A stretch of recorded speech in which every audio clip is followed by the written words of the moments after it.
Hello, New Wave of British Heavy Metal.com here. Today is what day is it? It's the 17th of January 2024.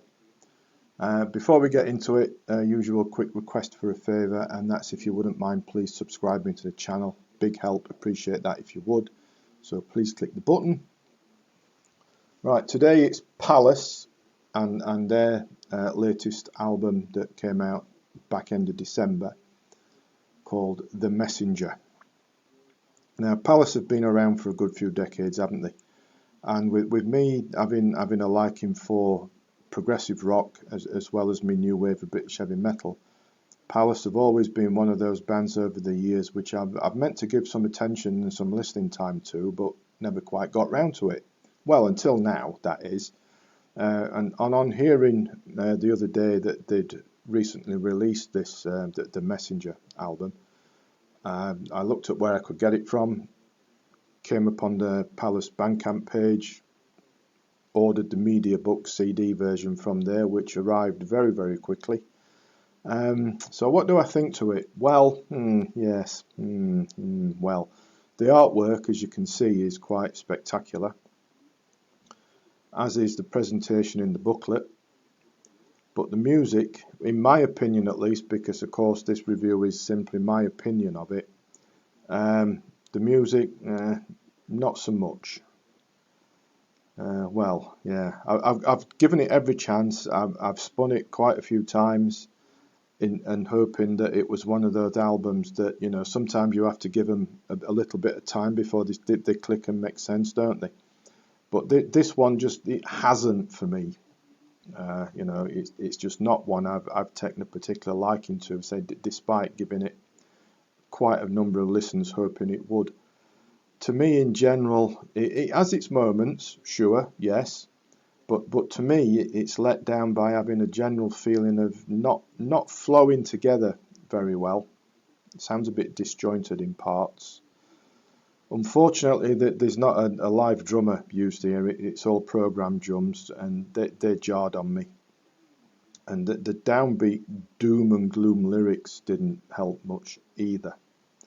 So what about the music then? Well, we've got Sign of the Times. I quite like this one. It's quite a good opener. Nice chunky atmospheric feel to it. Some nifty guitar work going on.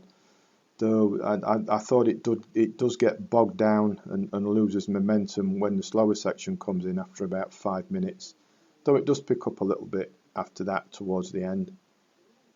The Great Attractor, I thought this stepped it up quite a bit. I quite like this one. A piece of sort of like quite biting, heavyish prog rock, nice hook, nice melody, and there's some more of that quite nifty guitar work going on as well. Fever Pitch, this starts with a nice gentle piano-based intro, and then it merges into a heavier part, which does sound quite promising, with a tasty bass line. But again, it lets itself down somewhat, being rather restrained, I thought, and I got the feeling it wants to be heavier and break out, but doesn't manage it. Instead becomes rather too drawn out, and there's some programmed cymbals parts in there which really grated on me. Heavy Air comes up next. Nice bass line, otherwise it's rather slow and doesn't go anywhere, doesn't hold the attention, and I thought it was just too long. The 9 has a spoken word intro which then goes into a sort of a heavyish proggy atmospheric piece, and that bit does work well, but bar the attempts at what you might call prog rapping, and that fell flat, though it is rescued to some extent by a brief guitar solo. Then comes the title track to close out the album, and this comes in at, I think it's around about 12 minutes, and of course it should be the classic prog epic, shouldn't it? And probably that's what Pallas were aiming for when writing the title track, and to some extent they manage it, particularly the more upbeat spiky parts, but for me, well, there's a piano and acoustic part which slows it down far too much, and in my opinion sounds well out of place. Though again, it does pick up a little bit before sagging backwards into an overly long, drawn out sort of like choral, if you like, sounding ending, which goes on for far too long. I think it makes for a song which it's probably trying to be too clever. I don't know. And it doesn't flow well, and it comes over to me as rather disjointed and not really sure what it wants to be. So that's Pallas and the Messenger, in my opinion. It's just my review, just my opinion, of course, but it as an album, it doesn't work for me at all. And you know, there we are. If you think it might work for you, then I'll put a link in the description underneath to the Pallas's BandCamp page, so you can go and pick it up in whatever format it's available in there. You know, there's a media book, there's a dual case CD, download, and whatnot.